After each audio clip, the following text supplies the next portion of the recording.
दुर्योधन पड़ा पड़ा रो रहा था। जिसकी टूटी हुई जंगा पड़ी, अश्वत्थामा ने समझने का प्रयास करिएगा। अश्वत्थामा ने कहा, दुर्योधन इतना क्यों रो रहे हो, आप बताओगे? कहा, हाँ हाँ बताऊंगा ना। क्या हुआ? मेरे मन में एक विचार है, उसको पूरा करो। अश्वत्थामा ने कहा, जल्दी बताओ, मैं तो पूरा ही करने आया हूं। आपके मन में कैसे भी शांति आए? बोले, ये पांडव है ना, मुझे बड़ा खटकते हैं, उनको किसी तरह से मार दो। अश्वत्थामा ने कहा, चिंता न करो। अश्वत्थामा रात ही रात में निकल पड़ा और चलते चलते कहां पहुंचा? जहां रोज पांडव सोया करते थे, लेकिन उस दिन पांडव नहीं थे। कौन था? द्रौपदी के 5 बेटा। अब इसने देखा कि ये पांडव हैं, इसको समझ नहीं आया। इसने पांडव समझ करके द्रौपदी के 5 बेटाओं के सोते शीश काट लिए। कैसे? सोते हुए। अब सोते पे किसी को मार दो, कितना भी बलशाली हो। दुर्योधन के पास अश्वत्थामा गया और बोला, भैया आपकी सारी चिंता दूर हो गई। बोले, क्या हुआ? 5 को मार दिया। कैसे मार दिया? पांडवों को मारना कोई सहज है क्या? पांडवों को मारना सरल नहीं है। और आप कह रहे 5 को मार? अरे भैया मार दिया। क्या प्रमाण है? बोले, 5 के शीश लेकर आया। कैसे? बोले, काट कर लाया। दुर्योधन बोला, तुम तो ऐसे कह रहे हो जैसे गाजर मूली काट के लाए हो। पांडवों को काटना सहज नहीं, दिखाओ। ये अश्वत्थामा 5 के शीश लेकर गया। दुर्योधन ने लाइट ऑन करके देखा तो वो पांडव नहीं थे, वो द्रौपदी के 5 बेटा थे। दुर्योधन तो रोने लगा। अश्वत्थामा, तुमने तो मेरे ही वंश की हानि कर दी,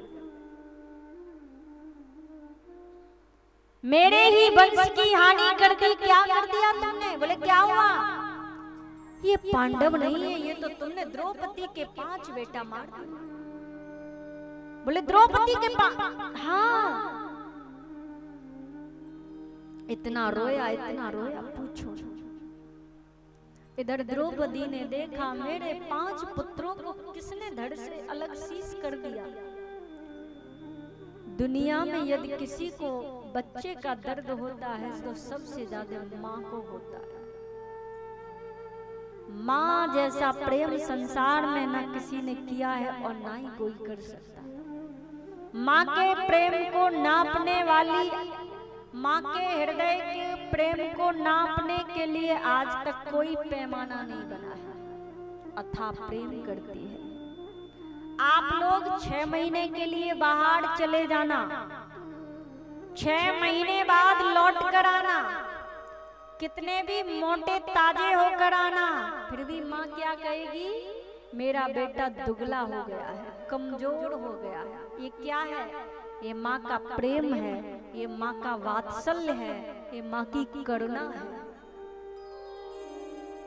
और 6 महीने बाद आना तो माँ सबसे पहले क्या करेगी? दौड़ कर हृदय से लगाएगी और दौड़ कर गिलास में पानी लाएगी, लड्डू लाएगी, नमकीन लाएगी, क्या क्या। और अंदर जाओगे तो फिर कौन मिलेगा? माँ के बाद पत्नी। अच्छा, आप क्या करोगी फिर? जल्दी हिसाब दो, कितने कमा कर लाए हो 6 महीने। फिर बेचारों को जल्दी हिसाब भी देना पड़ता, नहीं तो बेलन की मार पड़ेगी। लेकिन नहीं, यहाँ की माताएं तो बड़ी अच्छी हैं, बेचारी पूजनी है। ये तो बेचारी कभी लड़ती भी नहीं होंगी, लग रहा। लड़ती है? लड़ती? अच्छा, वो तो बेचारे पहले से ही डर के मारे हाथ नहीं उठाएंगे, पीछे बैठे हैं। हाथ उठा दिया अगर लड़ती हैं तो घर पे जाके फिर बेलन पड़ेगी। राधा रानी की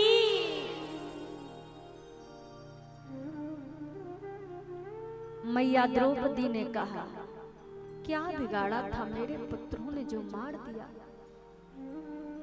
भगवान कृष्ण का ध्यान किया। भगवान को तुम्हें बुलाने में देर हो सकती है, लेकिन भगवान को कभी आने में देर नहीं होती। बुलाओ तो सही, वो तो नंगे पैर दौड़ चले जाते हैं। एक बार पुकारने पर भगवान नंगे पैर दौड़ पड़े और कहा, बोलो बोलो बहन। द्रौपदी ने कहा, क्या बिगाड़ा था मेरे इन 5 पुत्रों ने जो किसी ने सोते ही मार दिया। भगवान ने कहा, चिंता न करो, तुम्हारे पुत्रों को मारने वाले को मैं अभी पकड़ कर लाता हूं। अर्जुन को रथ में बिठाया, स्वयं रथ चलाने लगे भगवान। जब जरूरत पड़ती है ना, तुम्हारे चालक भी बन जाते हैं। जरूरत पड़ती है तो ये भाई भी बन जाता है। जरूरत पड़ती है तो ये भगवान क्या, ये सब कुछ बनकर के हमारा साथ निभाता है। जब संकट की घड़ी आती है ना, तो पड़ोसी भी तुमको देखकर अपना दरवाजा बंद कर लेता है, कहीं यही नहीं आ जाए। रिश्तेदार भी आपको ब्लैक लिस्ट कर देते हैं। जिस डाली पर पैर रखते हो वो डाली भी टूटी नजर आती है। तब आपको कौन याद आता है? हे भगवान, अब तू ही है, और वही आपका अंत तक साथ देता है। ऐसा है, इतना करुणावान है, इतनी कृपा करता है। भगवान रथ चलाने लगे, पीछे बैठे अर्जुन। अब अश्वत्थामा ने देखा ये रथ चलाकर आ रहा है कृष्ण, इसमें बैठा है अर्जुन। अब ये दोनों हमको पकड़ लेंगे तो मार देंगे, क्योंकि हमने द्रौपदी के 5 बेटा मारे। भगवान ने पीछे से रथ दौड़ाया, इसका रथ आगे आगे, और दौड़ कर जैसे ही आगे पहुंचे भगवान, कुछ ही दूरी बाकी रह गई थी, अश्वत्थामा ने बाण चला दिया। ये द्रोणाचार्य का बेटा था, इसको बाण चलाना आता था लेकिन वापस करना नहीं आता था। क्यों? इसके पिताजी ने इसको जानबूझकर नहीं सिखाया, क्योंकि बड़ा गुस्से वाला था। तो इसने सोचा अगर ये चलाना सीख लेगा तो ये बात बात पर बाण चला देगा, इसलिए मैं सिखाऊंगा नहीं। लेकिन इसने जब पांडवों को सिखा रहे थे ना, तो देखा देखी सीख लिया था, लेकिन वापस करना नहीं आता। इसने बाण चला दिया, अर्जुन चीख पड़े। भगवान बोले, अर्जुन घबराओ ना, मैं हूं ना, मैं हूं। घबराओ ना। जानते हो अर्जुन, जब कांटा लग जाता है तो कांटे को निकालने के लिए दूसरे कांटे की आवश्यकता पड़ती है। जब हमको काला सांप काट लेता है, जहरीला नाग डस लेता है आपको, तो उस विष को शांत करने के लिए डॉक्टर विष का ही इंजेक्शन देता है। इसलिए तुम घबराओ ना, मैं हूं। दौड़ करके भगवान ने अश्वत्थामा को पकड़ लिया और वहीं लाए। हजारों लोग जहां खड़े हैं, द्रौपदी मैया के सामने ला करके अश्वत्थामा ने खड़ा कर दिया। राधा रानी एक बार हाथ उठा के, फिर नींद नहीं आएगी। राधा रानी की, क्योंकि नींद भी कथा में ही आती है। और हमारी पता नहीं क्या आदत है, कथा सुनाते सुनाते 10 वर्ष हो गए। सोने वाले बहुत जल्दी देख लेते, वो पीछे अगर कोई मैया सो जाए तो उसी पर नजर जाएगी। एक बार दिल्ली से एक मैया आई, बोली घर में रहते हैं तो रात को नींद ही नहीं आती, 3-3 गोली खाते हैं, और पता नहीं कथा में बैठते ही क्यों नींद आ जाती है। बोले अरे ऐसा नहीं है, कृष्ण से प्रेम हो जाता है इसलिए चिंताएं खत्म हो जाती है तो नींद भी आ जाती है। अरे सो मत जाना कि कन्हैया से प्रेम हो गया अब क्या सो जाए। माताओं के पास सोने का बहुत अच्छा बहाना होता है, आप तो पकड़ जाओ। जब इनको नींद आती है तो लंबा घूंघट लगाओ, खूब सो जाओ, कौन देख रहा है। लेकिन इधर वाले सोएंगे तो पता लग जाएगा। नींद किसको नहीं आती? जिसको टेंशन होता है, और जिसको भगवान से प्रेम हो जाता है फिर चिंता नहीं रहती है तो नींद आ भी जाती है, कोई बात नहीं। तो देखो आज अश्वत्थामा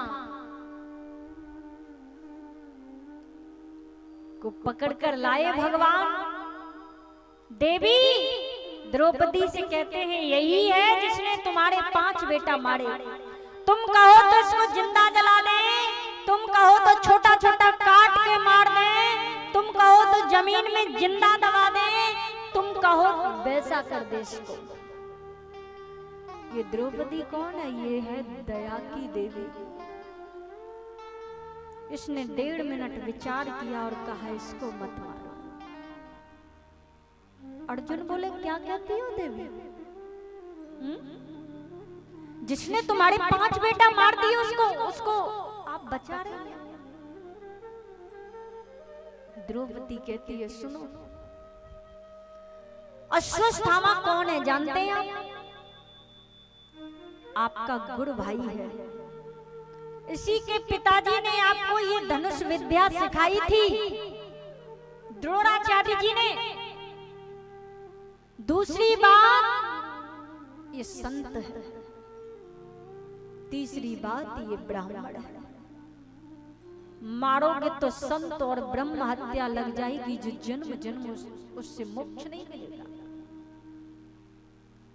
और इसको मारने से मेरे पुत्र वापस मिल जाए तो तुम तुरंत मार दो। इसको मारने से केवल पाप लगेगा, बाकी कुछ नहीं। अर्जुन बोले भीम से देखो, भीम दादा क्या करना चाहिए बताओ, मारना चाहिए छोड़ना चाहिए? तो सबने बोल दिया जैसे ग्रंथ कहते हो वैसा कर, शास्त्र कहते हो।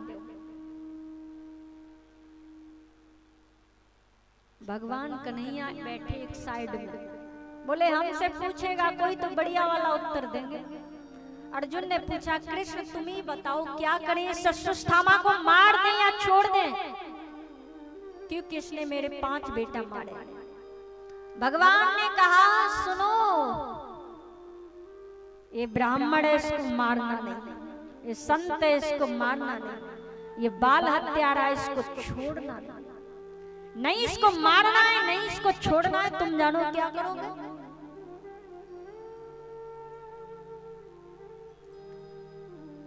अर्जुन बोले बाड़े कन्हैया न्यायाधीश हो तो तुम्हारे जैसा, ठीक है ऐसा ही करेंगे।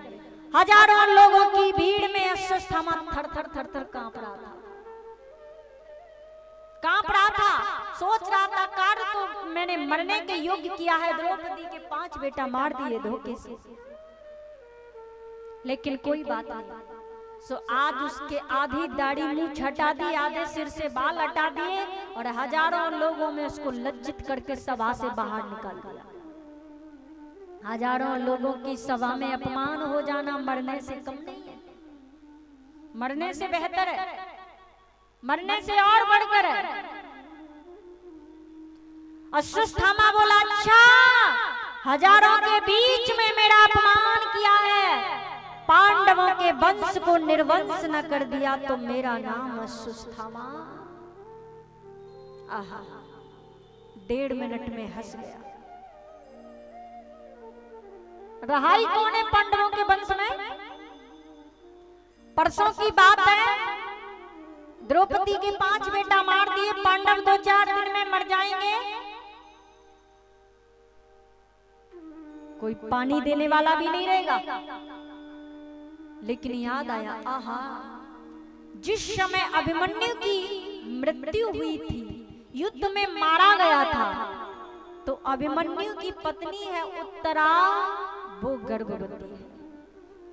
अगर वो बालक जन्म ले लेगा तो पांडवों के वंश का निर्माण हो जाएगा, इसलिए उस बालक को मैं मार देता हूं। इसी को कहते हैं ऊंच, कहते हैं कि उच्च आसन पर बैठकर जो नीच बातें सोचे, ऊंच निवास नीच करतूत, इसी को कहते हैं एक बहुत बेकार सा व्यक्ति। अब इसने सोच लिया, बाण चलाया, आहा, उत्तरा के गर्भ में जाकर लगा, उत्तरा चीखने लगी। उसने सोचा अगर इस बालक को कुछ हो गया तो फिर पांडवों के वंश में आगे कोई नहीं रहेगा। भगवान को दोनों हाथ जोड़ करके बुलाया उसने। भगवान नंगे पैर दौड़े, बताओ भगवान कृष्ण यहाँ पर इतना रोए कि महाभारत के किसी भी प्रसंग पर नहीं रोए, इतना रोए हैं इस प्रसंग पर। भगवान कृष्ण रोने लगे, उत्तरा क्या क्या कष्ट है? बोले सुनो, कष्ट ये है इस गर्भवत शिशु को किसी तरह से बचाओ। मैं मर जाऊं परवाह नहीं, कोई और मर जाए चिंता नहीं, लेकिन इस बालक को कुछ ना हो जाए। इस बच्चे को कैसे भी बचाइएगा, चिंता न करो। सूक्ष्म रूप बनाया भगवान ने और गर्भ में प्रवेश कर गए। सूत जी कहते हैं बात ये नहीं है कि भगवान ने रक्षा की, सबसे बड़ी बात तो ये है कि वो बालक दुनिया में बाद में आया, अरे गर्भ में ही भगवान के दर्शन कर लिए। इससे बड़ा भाग्यवान और कौन होगा। हम जीवन भर सब भक्ति करते हैं, तब जाकर कहाँ कृपा मिलती है। उसको तो भगवान के साक्षात दर्शन हो गए गर्भ में।